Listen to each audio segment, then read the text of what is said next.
Hi, thank you for watching Digging to China. I'm Dong Xiang. If you have not done so already, please subscribe to my channel. Thank you very much.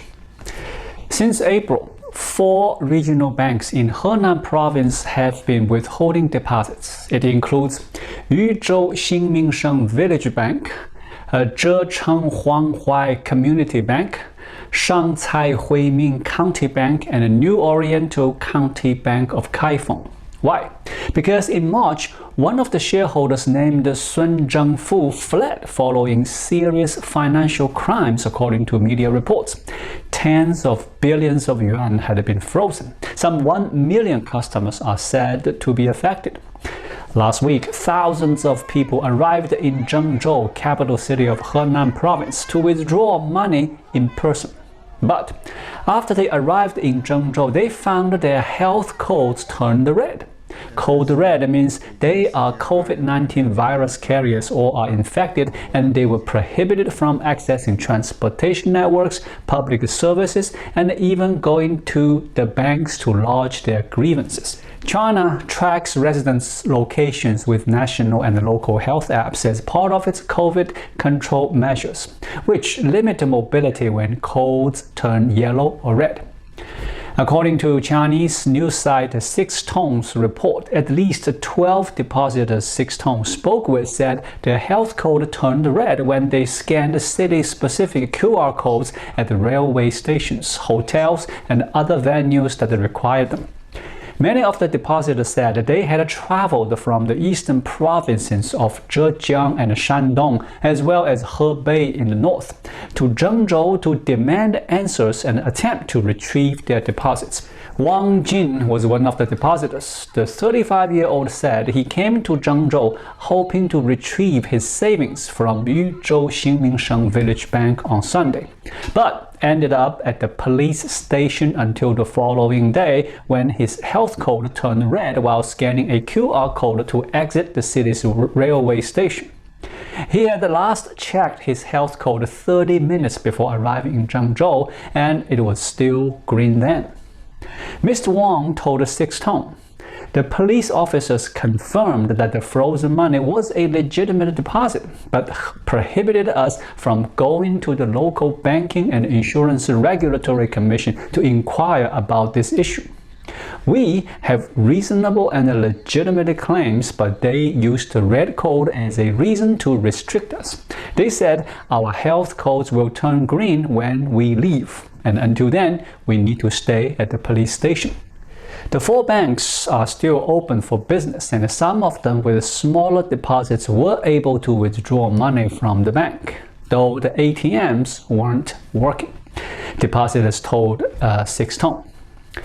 One depositor from the eastern city of Ningbo with over 10 million yuan in savings said he went to New Oriental County Bank of Kaifeng on Sunday.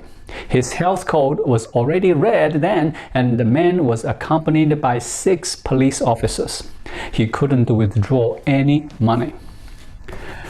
In May 2015, China enacted a deposit insurance scheme. An insurance foundation was set up so that depositors will be paid up to 500,000 yuan if any bank files for bankruptcy. It is like the FDIC in the US, Federal Deposit Insurance Corporation. It helped to attract many clients as it guaranteed the security of savings. Since then, several commercial and rural banks, as well as cooperatives across China, started offering fixed deposit products. All 4 financial institutes with frozen funds are small, locally focused banks designed to serve rural populations. But they had expanded their reach nationally online through the help of fintech platforms like JD Digits and Du Xiaoman Financial. Smaller platforms such as Binghai Financial and Wacai Bao were also involved. The banks attracted clients with higher interest rates on fixed deposit products. In fixed deposits, customers commit to leaving their money in the bank for a certain amount of time in return for higher interest. These banks paid around 4.3% on fixed deposits that could be rolled over for up to 5 years, according to receipts provided by depositors.